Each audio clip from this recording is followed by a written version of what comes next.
The cafe had learned how to hold its breath. It did so every morning at exactly 9:17, when the glass door opened and the man stepped inside. Conversation softened without anyone asking. Cups paused halfway to lips. Even the espresso machine seemed to hiss more quietly, as if it knew better than to challenge him. He always chose the same corner table. Not because it was comfortable, but because it gave him the room. From there, he could see everyone and be seen by everyone, which mattered more to him than the view of the street or the soft light spilling through the windows. His suit was sharp enough to look painful. His watch caught the light deliberately, as if it wanted attention. He never smiled when he entered. He expected the world to adjust around him, and it always did. People knew his reputation. Not from gossip, but from experience. Servers had cried in the storage room after dealing with him. One quit on the spot 2 weeks earlier. Another had been reduced to shaking hands because she brought the wrong kind of sugar packet. Complaints were filed quietly and disappeared quickly. Money had a way of doing that. That morning, the cafe also had someone new. She stood near the counter, smoothing the front of her apron while listening to instructions she already understood. The uniform felt stiff against her skin, unfamiliar but clean. She nodded at the right moments, asked no unnecessary questions, and took in the space with careful eyes. The rhythm of the cafe, the way people moved, where tension lived and where it rested. She noticed everything. When the door opened at 9:17, she felt it before she saw it. The shift in the air. The way shoulders tensed. The way the manager's voice dropped mid-sentence. Her gaze followed his without drama. He walked in like the place belonged to him. Shoes polished. Chin lifted. No acknowledgement of anyone else's existence. He went straight to the corner table and sat down without waiting for a menu. The manager swallowed. "That's that table," he murmured, already pale. "He's difficult." She met his eyes. "Okay. That's it?" he asked, surprised. She nodded once. "Okay." Someone else should have gone. Someone experienced. Someone who knew how to apologize without meaning it. Someone who knew how to shrink. But the cafe was short-staffed, and no one volunteered. She picked up her notepad and walked toward the corner. The man didn't look up. His phone was in his hand, his thumb scrolling aggressively, as if even the device wasn't moving fast enough for him. She stopped at the table and waited. 5 seconds. 10. 15. The silence stretched. Then he snapped his fingers. The sound cracked through the room, sharp and impatient. A sound meant to summon, not request. "Finally," he said without lifting his eyes. "Do you people think I have all day?" No one breathed. She didn't move. Didn't flinch. Didn't apologize. "Good morning," she said evenly. "What can I get started for you?" The tone caught him off guard. He looked up slowly, irritation already loaded on his face.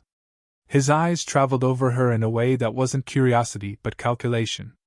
He took in her skin, her posture, the fact that she was new. His mouth curled slightly, as if he'd already decided what she was worth. "I ordered 10 minutes ago," he said. "Or is time optional here?"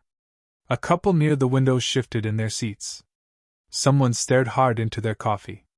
Everyone knew what came next. The humiliation. The performance.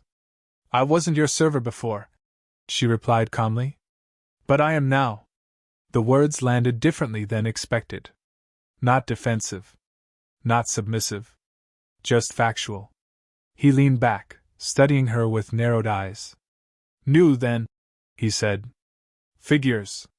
They always send the new ones to deal with me." She wrote something on her pad. "I'll need your order," she said. A quiet ripple moved through the cafe. Not laughter. Not approval. Something closer to disbelief. He scoffed. "Unbelievable." He listed his order quickly, impatiently, interrupting himself to complain about the menu, the prices, the chairs. When she asked a simple clarifying question, he laughed loudly. "Do I look like I have time for this?" he said. "Just bring it right." And don't mess it up. She nodded. I'll do my best. As she turned away, he added louder now. And hurry. I don't tip for bad attitudes. Her steps slowed. She stopped. The cafe seemed to tilt toward her, waiting. She turned back slowly. Her face was composed, but something had sharpened in her eyes. For the record, she said, I don't work for tips. He raised an eyebrow. Oh? I work for respect. The word hung in the air, heavy and unwelcome. He laughed, but there was an edge to it now. Respect? He repeated. You're a waitress. Do your job. I am, she said quietly.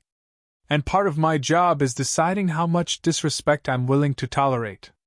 The manager took an involuntary step forward, heart pounding. This was spiraling. This was bad. The man stood abruptly, chair scraping loudly against the floor. Do you know who I am? He demanded. She met his eyes without hesitation. Yes. And you still think you can talk to me like that? I do, she replied. His smile vanished. People like you don't last long when they forget their place. The phrase landed hard. Ugly. Familiar. The cafe went deathly quiet. Her jaw tightened just slightly, the first crack in her calm. But her voice remained steady. You don't get to speak to me that way, she said. He leaned forward, eyes blazing. Or what?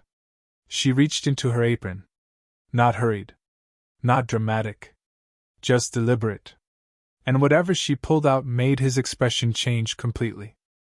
The paper stayed in her hand, not yet revealed, and that alone seemed to irritate him more than anything she had said. He straightened, regaining some of his height, his voice rising just enough to make sure the entire cafe could hear. Put that away, he snapped. You don't get to pull theatrics with me. She didn't move. The silence stretched, thick and uncomfortable. A spoon clinked against porcelain somewhere behind her, then went still. The manager hovered near the counter, torn between stepping in and pretending none of this was happening. Everyone knew stepping in would only make it worse. You think you're brave? The man continued, gesturing broadly now, enjoying the audience. I've had CEOs begging for my approval. Politicians shaking my hand like it's a privilege. And you're standing here acting like you matter.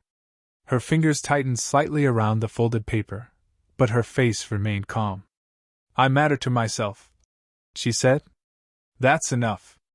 A sharp laugh burst out of him. Listen to that, he said, looking around.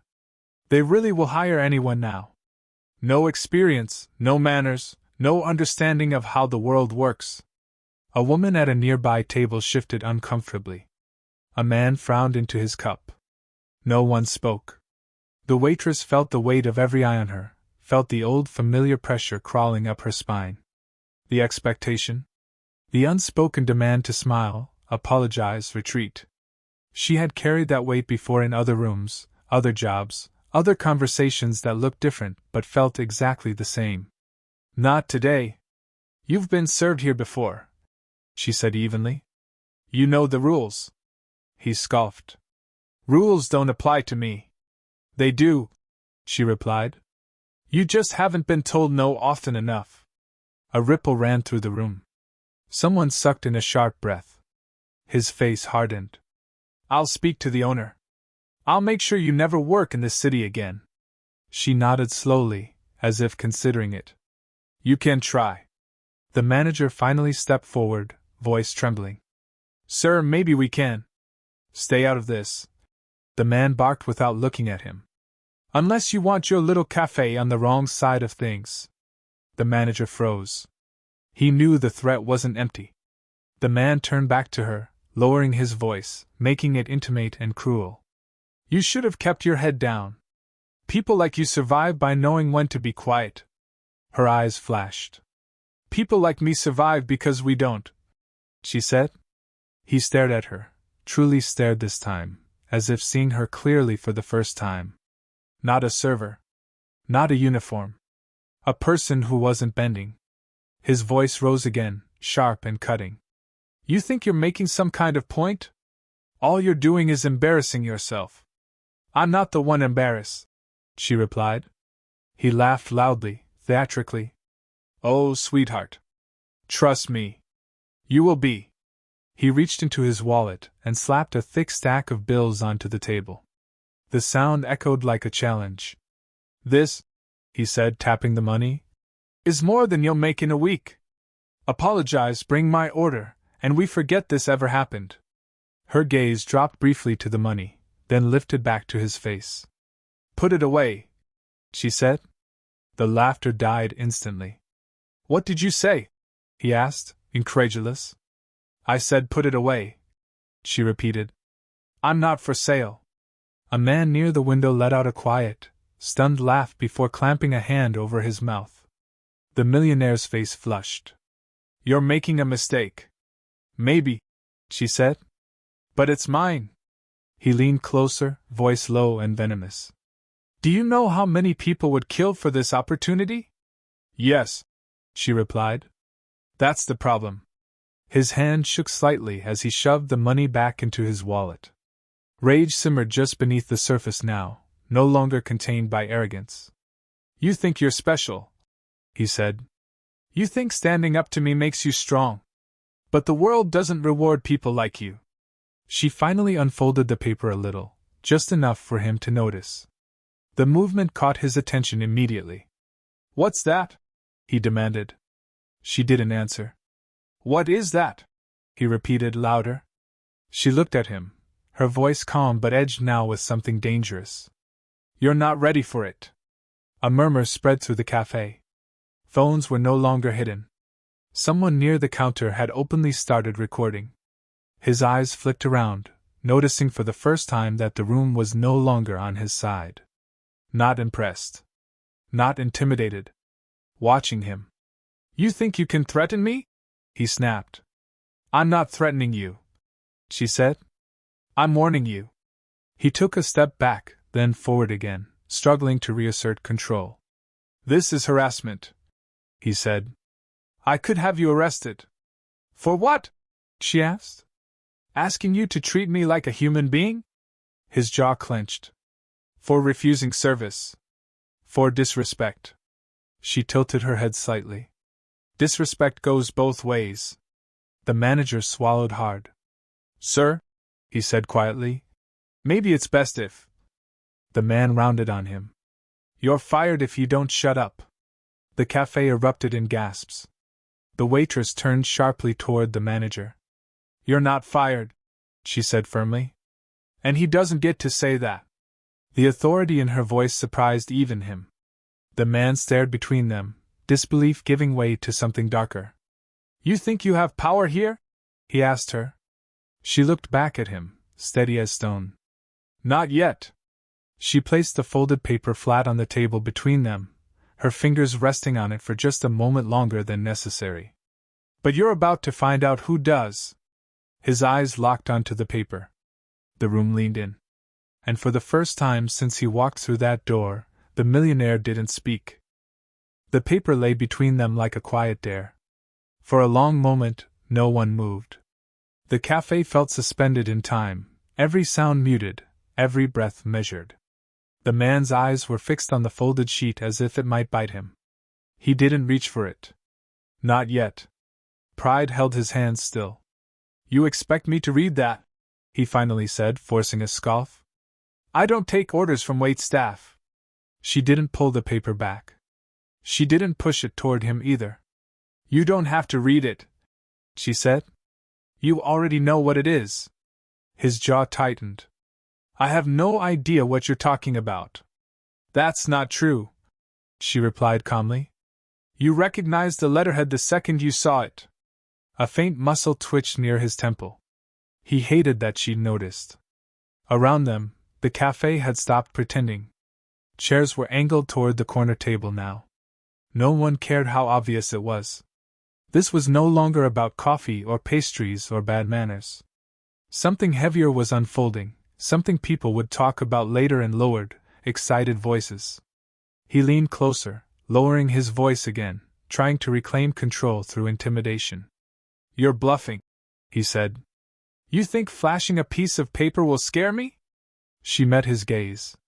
No. I think your own memory already has. For the first time, doubt crept into his eyes. Not fear yet. But uncertainty. The kind he wasn't used to feeling. Who sent you? He asked. No one sent me, she replied. I chose to be here. He laughed sharply. You chose to work as a waitress? That's your big secret? No, she said. I chose where to stand. She slid the paper an inch closer to him. Just enough. His eyes dropped despite himself. He stared at the header now, really stared, and the color drained further from his face. He straightened abruptly, glancing around the cafe as if suddenly aware of how many witnesses there were. You need to put that away, he said, voice tight. This isn't the place for whatever game you're playing. This is exactly the place, she said. Because this is how you treat people when you think there are no consequences. A man near the counter whispered something to his companion. Someone else shifted closer, pretending to look at a pastry case while listening intently. The millionaire swallowed. You don't know what you're doing. She nodded slightly. I do. His confidence fractured further. You think you can humiliate me like this? In public? She didn't answer immediately. She let the silence work on him, let it stretch until his discomfort filled the space where arrogance once lived. I'm not humiliating you, she said at last. You did that yourself. I'm just not cleaning it up for you. He pushed back from the table suddenly, standing again, but the movement lacked its earlier force. His chair scraped loudly, drawing even more attention. A few people flinched, expecting an explosion. Instead, he faltered. This is extortion, he said weakly. Or blackmail. I'll call my lawyers. You already did, she replied. 3 times this year. His head snapped up. What? She exhaled slowly, then spoke with a clarity that cut through the room. You settled quietly. You paid people to disappear. Complaints. Testimonies. Non-disclosure agreements stacked like bricks around your name. She paused. You thought that made you untouchable.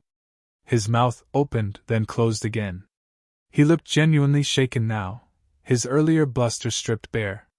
You're lying, he said, but the word lacked conviction. She shook her head. I read every file. The cafe was utterly silent. He stared at her, really stared now, as if trying to reconcile the woman in front of him with the image he'd constructed in his mind. A waitress. Young. Black. New. Someone safe to belittle. Who are you? He asked quietly. She didn't answer right away. Instead, she folded her hands lightly on the table, grounding herself. This was the moment. The point of no return. She felt the old fear stir, the instinct to soften the truth, to protect him from himself for the sake of peace. She ignored it. My name has been on reports you never finished reading, she said. On emails you delegated away. On agendas you skipped. He shook his head slowly. No. I'd remember. You remember outcomes, she replied. Not people. The words landed hard. I sat in rooms where men like you spoke about culture and liability while women cried in bathrooms, she continued. I watched careers stall because someone refused to stay quiet. I listened when no one else did. A hush fell deeper over the cafe. Even the espresso machine seemed to hold back. You walked into those rooms, she said, and everyone stood up. She stood now too. I walked into this cafe, she added, and you snapped your fingers. Something broke behind his eyes. He stopped himself, breath hitching. You're not just a waitress. No, she said.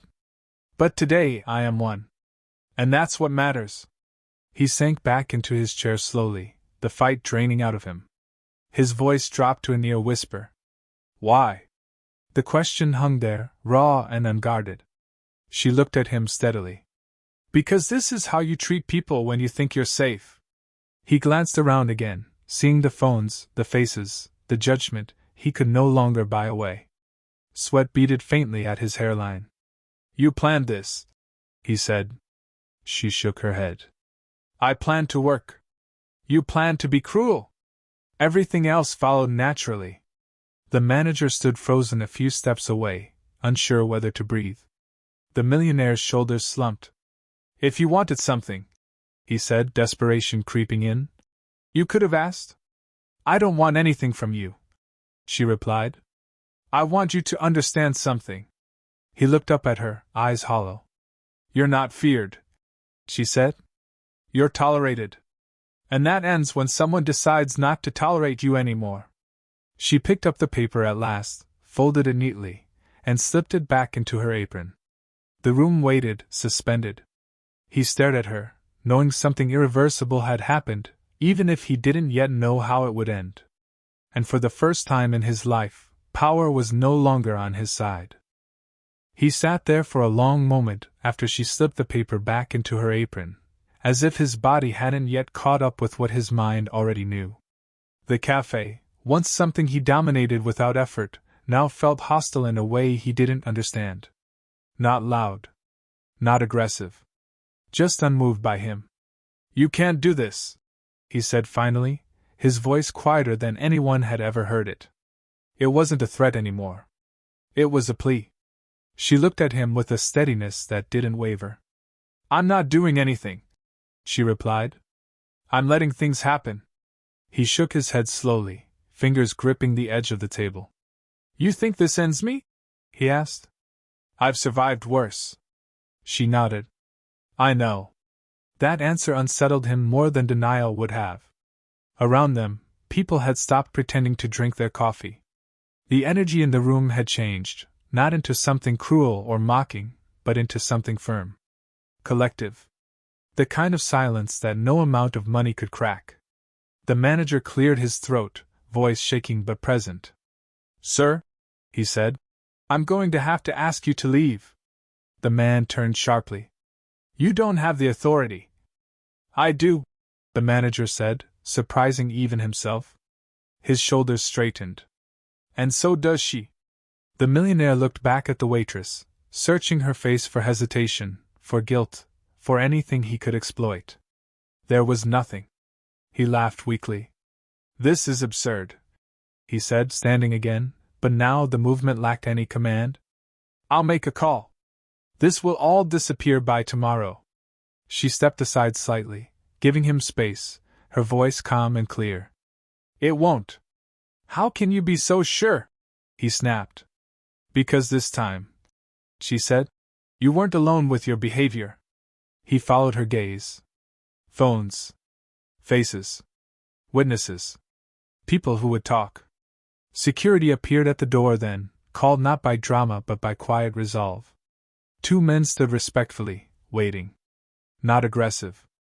Certain. Sir, one of them said, you need to leave. For a heartbeat, it looked like the millionaire might explode. His jaw clenched. His nostrils flared. Years of unchecked power pushed against the reality that had finally refused to bend. Then he did something no one had ever seen him do. He deflated. He picked up his coat slowly, avoiding everyone's eyes. As he passed her, he stopped, just for a second. This won't be the last you hear from me, he said softly.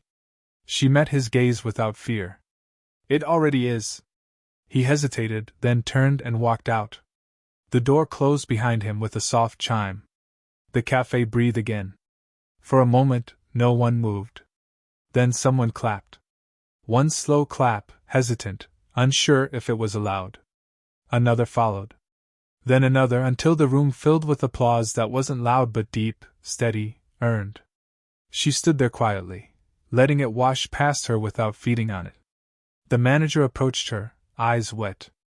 I should have said something sooner, he admitted. She nodded gently. We all should, she said. That's how it gets this bad. A woman from a nearby table stepped forward. Thank you, she said simply. For all of us. The waitress smiled faintly. You're welcome. She returned to the counter, washed her hands, and went back to work. The cafe didn't change its menu. Didn't renovate. Didn't hang plaques or tell stories on the walls. But something fundamental shifted that day. Servers stood straighter. Voices carried a little more confidence. And when someone raised their voice too sharply, they were met not with fear, but with calm boundaries. Later that afternoon, as sunlight softened and the rush slowed, the manager came to her again. "You don't have to stay," he said. "I understand if I'll finish my shift," she replied. He nodded, grateful. Near closing time, her phone buzzed quietly in her pocket. A message. Then another. Then another. Headlines forming. Whispers spreading outward from that small cafe. She didn't check them.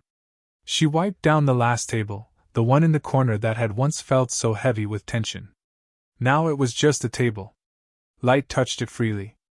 As she untied her apron, a young server approached her, eyes bright. "I've never seen anyone talk to him like that," she said. I thought we just had to take it." "You don't," she replied.